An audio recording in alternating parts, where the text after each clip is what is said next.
Good morning, everyone. This is Doug. This episode is entitled Jesus Warned Us of Capture of an Evangelist or a Pastor or a Preacher or whatever via Mammon, that is, money, if an evangelist, preacher, pastor, etc., is paid to preach the gospel. Now, Jesus taught those who preach the gospel must not try to make a living by doing so. This is Matthew 10, verses 7 to 8, NKJV. And as you go, preach, saying, the kingdom of heaven is at hand. Heal the sick, cleanse the lepers, raise the dead, cast out demons. Freely you received, freely give. So you're telling people about the kingdom of God. And when you do that, you're not to take any money. That's a gospel. Jesus also banned hierarchy in churches. Matthew 20, verse 25. But Jesus called them and said, you know that the rulers of the Gentiles lord it over them. So who's the rulers of the Gentiles? The Roman Herodians. And how did they lord it over the people of Israel? Through the high priest. How do we know that? Josephus explained. The Herodians controlled the garments of the high priest. He couldn't even do his office unless he could get these garments, and they were guarded day and night by the Roman Herodian family. And that's the only way the high priest could actually function. So that's how the high priest was under manipulation. So the rulers of the Gentiles lorded over them via the high priest. Continuing, and it must not be this way among you. Instead, whoever wants to be great among you must be your servant. All right, so asking Google AI about who are the elders in the time period up to Jesus, it references the following: a council, not just old people. While the term implies age, the elders, Zikne Ayer, elders of the city, were a recognized governing body in both the Old Testament and the Second Temple period. They served as a local tribunal, making judgments on community matters. And then it goes on, synagogue leadership structure. In the synagogue, they often functioned alongside. So what are we talking about? The Council of Elders often functioned alongside.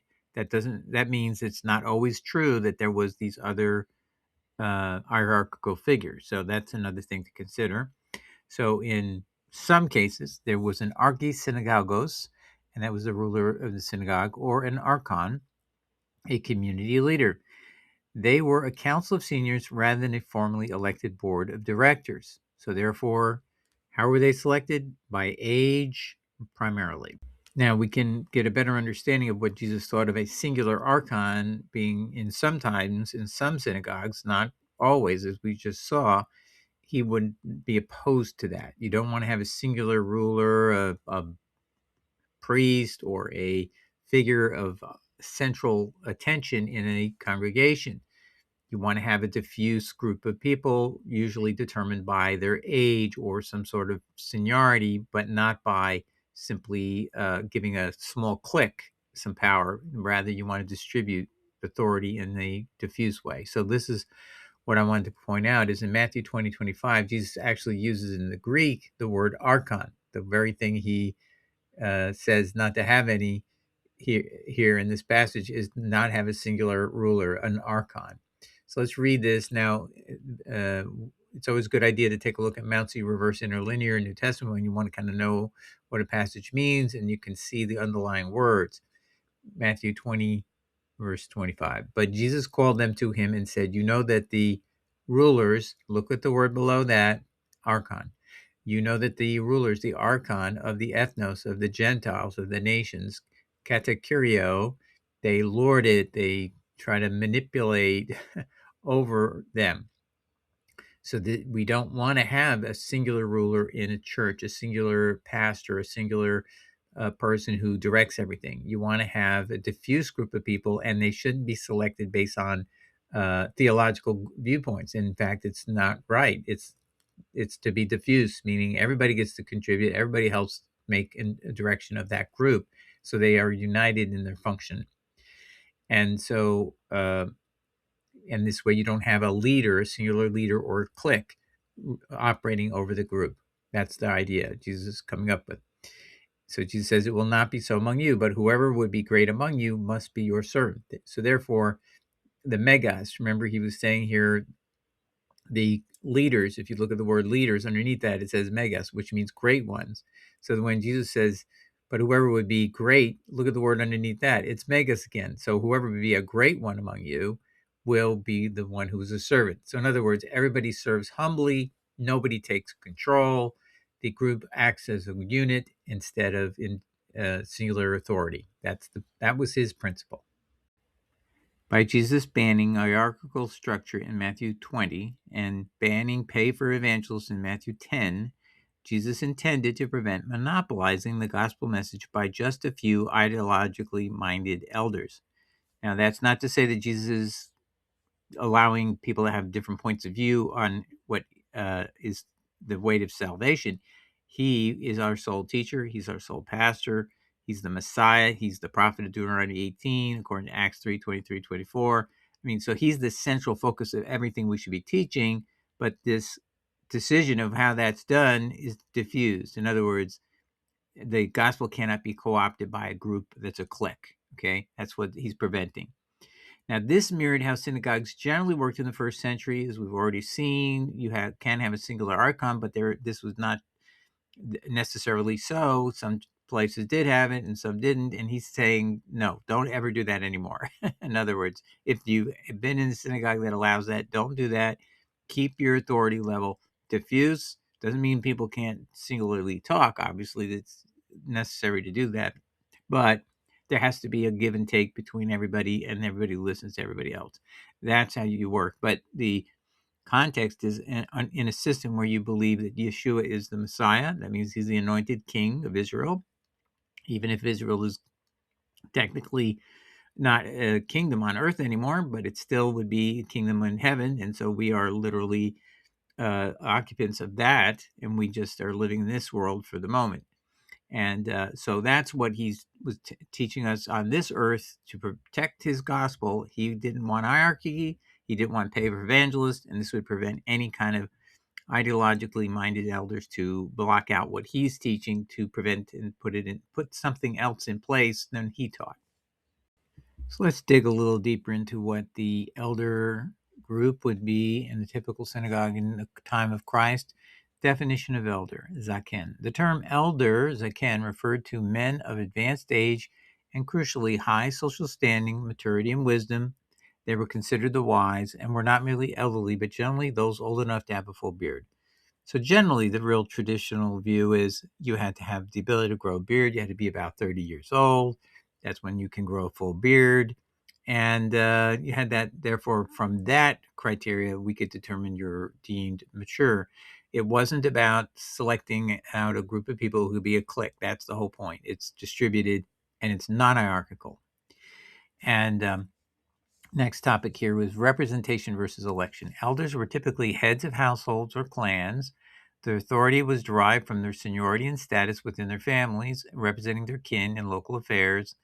And this would suggest being married was helpful. There was no democratic election by the congregation to a board of elders, as seen in many modern churches. So apparently, you could make a distinction. Maybe there was some issues about if they were a child and they hadn't yet been married. Maybe there was no view that you were qualified yet to be an elder. That could be.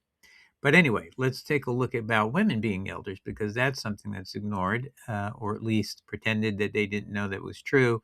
It's all over the place in inscriptions, so I'm just going to give you a little synopsis of that. So I asked Google about that, and it said, yes, evidence from archaeology and ancient inscriptions indicates that women held leadership titles, including elder, presbytera, head of the synagogue, archi-synagogos, and mother of the synagogue in ancient Jewish communities from the 1st century before Christ to the 6th century Christian era. These women, found in regions like Egypt, Syria, Asia Minor, and Palestine, were often honored leaders who likely wielded influence. I decided to take a little deeper look into that to make sure that it's not just some propaganda or something like that, or because I know I'm going to get pushback, but it's actually based on inscriptions in stone in Western Europe. In this particular example, Volume 2, City of Rome, David Noy, Cambridge University Press, 1995. And this authority is also mentioned in this particular article, which you can get online from the Journal for Interdisciplinary Biblical Studies. The article is entitled, Who is Worthy of Honor? Women as Elders in Late Second Temple Period Literature. That includes the 1st century Christian era. And it cites also Bernadette Brenton's book entitled Women Leaders in the Ancient Synagogues. And she goes through all the documentary evidence of that, particularly in her 2000 year update. Going back to the Google source I originally had, they do have a link to one of these inscription issues. And it says here, an inscription from Smyrna mentions Rufina, who described herself as a, quote, head of the synagogue. Other titles included Archisynagogiza, a female head of the synagogue, and Presbytera, a female elder. So I think it's well documented that the women were elders as well, and that makes sense because you want to have a well-distributed decision-making group, and that would be including women who are adults. So next I wanted to investigate, did the synagogues have pay for their leaders, any particular leader? Did they selectively pick somebody out to pay money to? Elders and teachers, or including rabbis, in pre-Christian Judaism, typically were not paid to run synagogue services or teach, as charging for Torah instruction was forbidden. Charging was forbidden. So when Jesus says, don't lay any costs on the persons who are listening to you, does that make sense? Yes, that was the synagogue tradition. Instead, these leaders were usually respected community members or manual laborers who practiced the trade part-time, teaching in evenings or on Sabbath. So collecting money to preach and teach was totally verboten. So when we get back to the statement that Jesus said, you cannot preach the gospel to try to make a living, was he being consistent with the current practice? Absolutely. So remember, he says, as you go, preach, saying the kingdom of heaven is at hand, so on and so forth. Freely you have received, freely give. You cannot ask for money to preach the gospel. And again, why was that? Jesus was obviously concerned that teaching would follow the money, meaning you'll go where the money goes. And that was explained again in Luke 16, verse 13, Matthew 6:24. Let's listen to it again because it's good to hear repetition of things.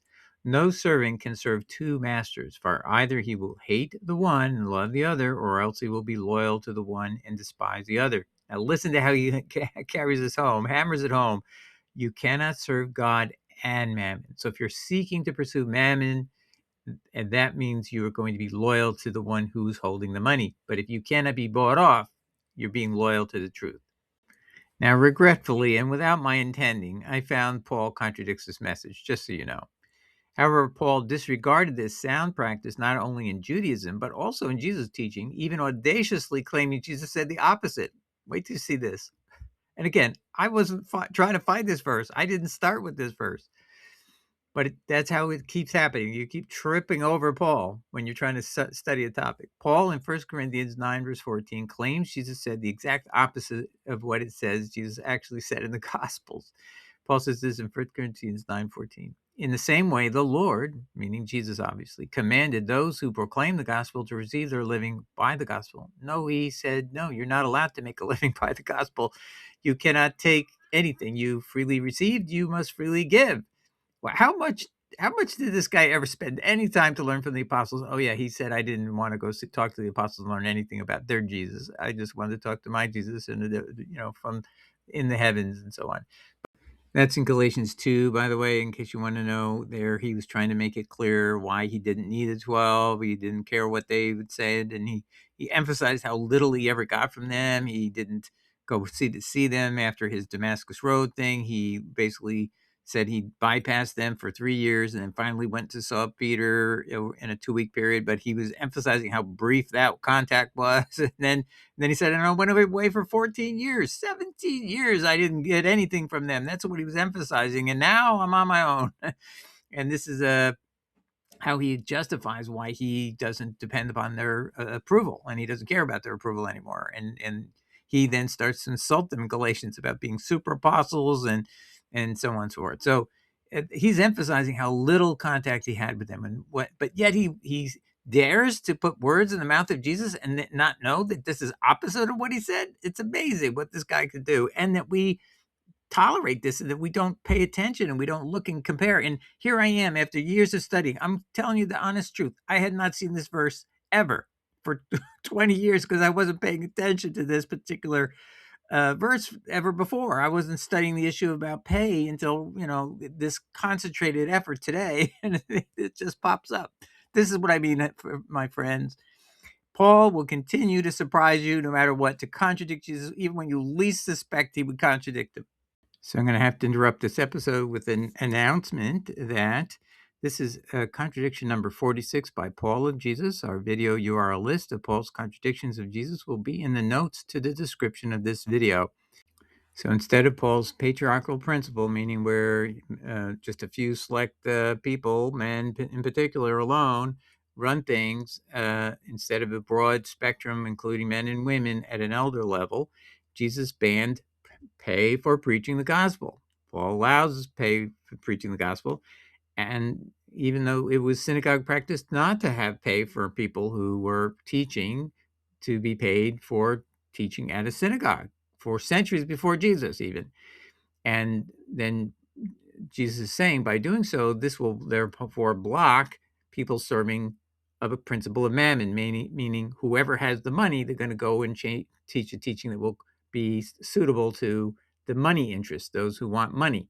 So, for example, if you now wanted to preach Jesus, you would have to tell people, well, I'm not allowed to collect money from you. Well, that will not attract any new pastors who are money interested. They would have to sincerely want to teach what they're teaching from their heart, not from money purposes. So let me give this final paragraph here. Jesus's way prevents audience capture by a few ideologically minded elders working on an agenda to subvert Jesus as the sole teacher, Matthew 23, 8-10, or the sole pastor, John 10-16, to make some other favorite, like Paul, the sole teacher and sole pastor de facto. So that's why we need to get rid of payment for people to to be the teacher. No, it has to be, everybody does it voluntarily. There's no monetary incentive for being the teacher, the preacher, whatever it is, and that will bring us back to. Now, Jesus did provide a way for the financing of the spread of the gospel, and it would be spread without compromise, and that is fairly exploiting two principles. One, the law of hospitality, toward taking in guests, even strangers on the road. And two, that the guests would respond by doing chores, and that then the host would have a moral duty to pay for those chores before nightfall. Jesus alluded to these two principles in his sayings about entering a city and finding someone worthy to stay with, and then Jesus remarking this was a means of responding in kind with doing chores, in which case the principle kicks in that a worker is worthy of his wage. This is in Luke 10, verses 5-7, and Matthew 10, verses 9-14. Okay, so let's read Luke 10, verses 5-7 first. Whenever you enter a house, first say, "May peace be on this house." And if a peace-loving person is there, your peace will remain on him. But if not, it will return to you. Stay in that same house, eating and drinking what they give you, for the worker deserves his pay. Do not move around from the house to house. So if you are reading, understanding the law context, and we'll get into it a little bit later, is you were to ask to be taken in as a guest and then stay in that house and eat and drink whatever they give you. But at the same time, do work for them, and then when you do that, you automatically are entitled to a wage for that. And so that comes of reciprocal duty, and this is a custom that is reflected in the Bible, and we'll get into that later. All right, in the next passage, Matthew 10, verses 9-14, Jesus says this: "Do not take gold, silver, or copper in your belts, no bag for the journey, or an extra tunic, or sandals, or staff, for the worker deserves his provision." So he's anticipating you're going to be able to make some cash by doing some work. Let's see how you're going to do that. Verse 11, whenever you enter a town or village, find out who is worthy there and stay with them until you leave. So somebody who's going to be honorable to the custom of taking you in is hospitality, and then doing the thing that's customary. Also then allow that person to do services, and then when they do that, you pay them. So this is all of a customary relationship, and it's in the Bible in repeated examples, which we'll go into in a little bit later. As you enter the house, greet those within it. And if the house is worthy, let your peace come on it. But if it is not worthy, let your peace return to you. And if anyone will not welcome you or listen to your message, shake the dust off your feet as you leave that house or that town. So that's another example of where you're not obligated to preach to people who don't want to listen to you, just so you know. And maybe you shouldn't. So notice here, there is no capture by a click possible when you follow Jesus' rules of seeking out the obligation of another party to give you hospitality. And then if you do customary work, which is normal, like there's farm animals and there's plants that need to be picked and all this stuff. If you do all you're supposed to customarily do as a guest, you become part of the economy of the house, then you can never be manipulated by this person to preach a certain gospel, because your relationship has nothing to do with what you teach or don't teach. It's all based on what you can do and not do in terms of labor. You can also see that in verse 14, Jesus makes it very clear how easy it is for you to solve a problem if someone's trying to manipulate you on your doctrine. And if anyone will not welcome you or listen to your message, shake the dust off your feet as you leave that house or town. So he's assuming that nobody will kidnap you. Some people do that, by the way. But if they're not willing to kidnap you, commit a crime, then you will be free to leave and there's no pressure. Therefore, you can go to the next house and seek the same hospitality that Jesus is encouraging you to use, and then do the same where you are obligated normally to do services to help the household. But again, if that works out to be substantial and time is going by, they have to pay you, and therefore it becomes a way of the worker is worthy of his wage. But none of this is being paid for what you teach or preach, just what you are doing in that house. Scholars, by reading the Torah, are able to decipher what Jesus is talking about in context of the Torah. So this is a book by James Grimshaw called The Matthean Community and the World, an analysis of Matthew's food exchange. This is page 107. The household, meaning the normal household in Judea, provides hospitality for sojourners traveling through who might stop for a day or several days on their journey. Again, this is reflected many times in the Torah and the prophets. The sojourner is expected to support the household in exchange for his protection and provision.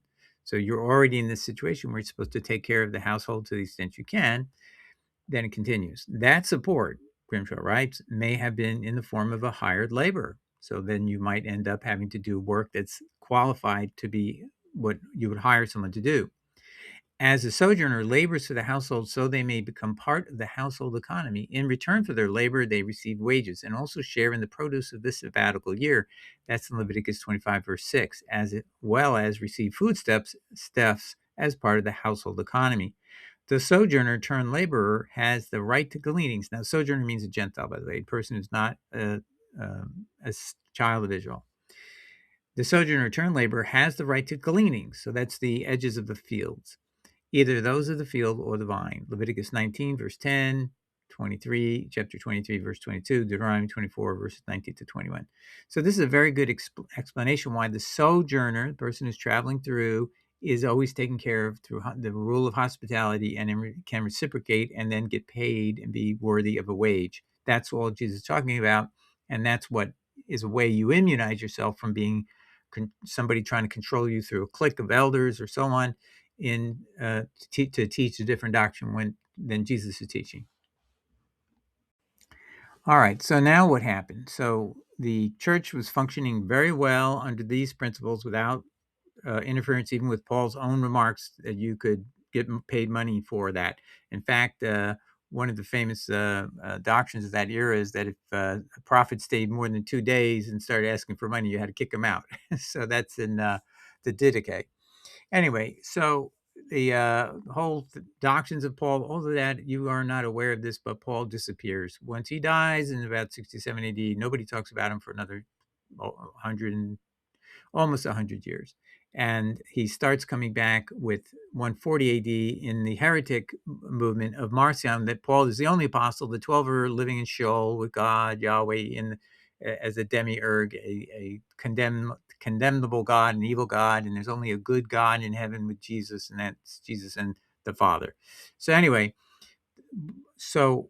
when did the church finally give up the principle of what Jesus was teaching and then finally took wages for preaching and teaching? Constantine era. That's when this happened. Constantine's era was built on Pauline susceptibility to pay for church leaders. That's to be bishops and priests and so on and so forth. And this is all explained in Alistair Key's book, Constantine versus Christ, The Triumph of Ideology, SCM Press, 1982. Now, the tragedy of the church is losing its way. I couldn't say it any better than this Mr. Key has done. Listen to this. This begins at page 155. Nor should it have been so surprising to the church that this new strength should prove too much for their enemies. So the church by the 300s, early 300s, had become very strong, but they were internally cohesive, okay? Diocletian lost heart in persecution. Galerius died of it. With the Edict of Toleration in the early 300s, the church was vindicated, and with it, in a real sense, the faith that God is manifest in weakness and suffering love. And it is therefore all the more tragic that Christians should, in the moment of victory, forsake the revelation in Jesus for its opposite in Constantine. The church did not need the protection of Constantine. It had already taken on the empire, century after century, and had in the end been victorious. But the victory was not gained through the way of the labarum, that was the shield that Constantine claimed was the way that the troops would be protected in war, the troops who were fighting for Constantine, but through accepting the cross. And this is the tragedy. Having been sustained through all their sufferings and troubles, Christians were just about to be seduced away not only from that, but from the profoundly revolutionary faith revealed in Christ. Page 156 continues. If Constantine had in turn persecuted the church, he too would have failed to conquer it. How was it then that he was able to succeed where his predecessors had failed?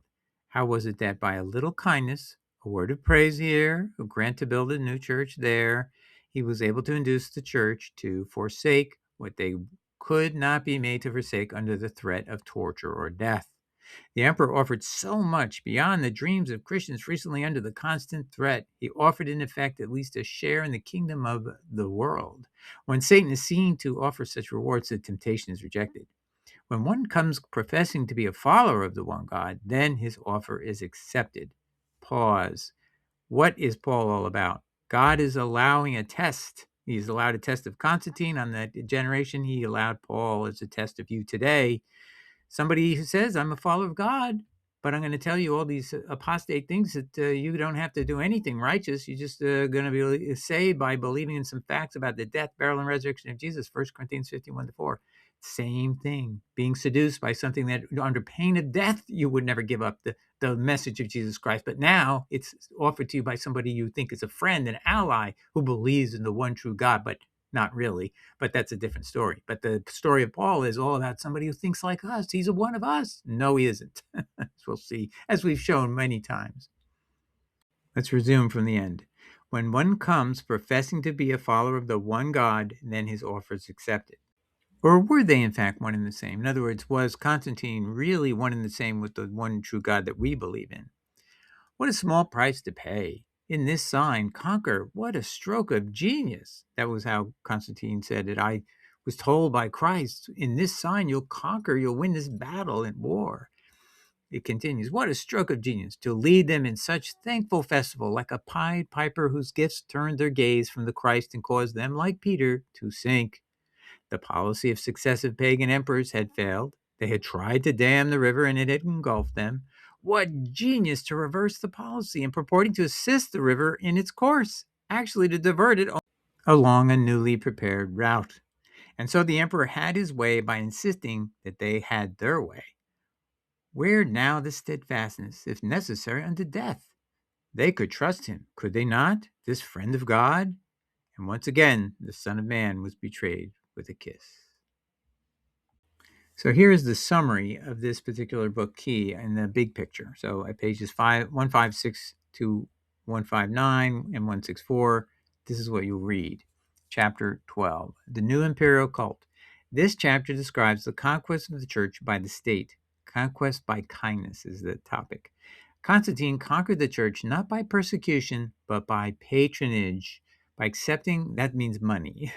By accepting his protection and wealth, the church was induced to forsake its critical distance and its loyalty to the norms of the crucified one. Same thing that happens with the pastors who are then brought into a narrow frame of view, particularly in frame of Paul, who wasn't from Christ. That was beyond doubt now.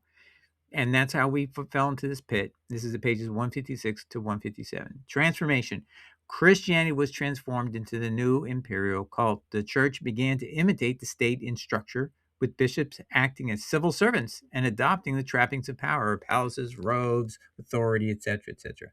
The heading on this particular page makes the point that Constantine's era exploited the Pauline principles of using pay to control church leaders by virtue of, oh, this is what we're going to pay you to do the preaching. Never should have been allowed, totally inimical to Christ, totally destroyed the church under Roman Catholicism because it was controlled by the state. The state was now patronizing them, giving them money free, but there was always going to be a string attached. And that was the lure. And then the bite is you bite on it, and then you're trapped. You're trapped and defeated by the guile of the one offering you these type of patronages. So ask yourself, now that you've heard this background and what Jesus didn't want, is, do you know of a pastor who likely was captured by means of Mammon, where the elders in a cliquey way, rather than spread out among the elders, men and women of a certain maturity and knowledge and experience, were never consulted and was just done behind closed doors? The pastor was shut down. Did the pastor one day, for example, say faith alone is a satanic lie, but then soon thereafter took it back? I've seen this happen in real time. So that's why I know this is a serious problem for pastors.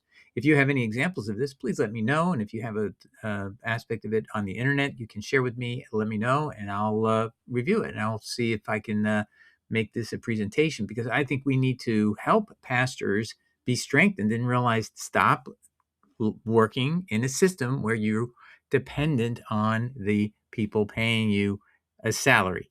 Try to get a job inside of a person's home, help out a family, take care of their family, do whatever it is that you don't have to have a burden of large expenses, and the family is helping you, but you're also helping the family. There's no way that that single family can co-opt you and can control you. You can just move on to another family and so on. So this is what Christian fellowship should be all about. Anyway, I hope this helped you. Ciao.